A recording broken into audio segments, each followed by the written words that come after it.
Hello and welcome. This is David with WeSpeak Machine. We are in China at the CIMTECH factory. We want to show you this new machine that we have available.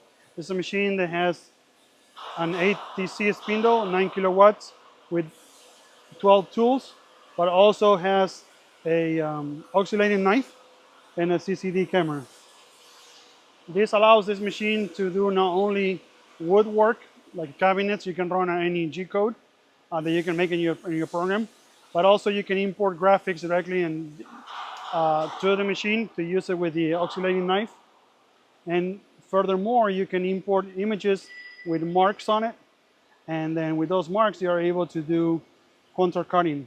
You can do carton cutting with a knife or with a spindle or a combination at the same time. This machine is available with a powerful 9 kilowatt spindle. It has Delta servo motors, 1000 watts for each axis. And it's available in 5x10 like this one with, in this case, 5 different areas of vacuum, 3 areas for 4x8, and 2 more areas for the 5x8 up to 5x10. All of these areas are controlled by the controller directly, so there's no need to open and close valves.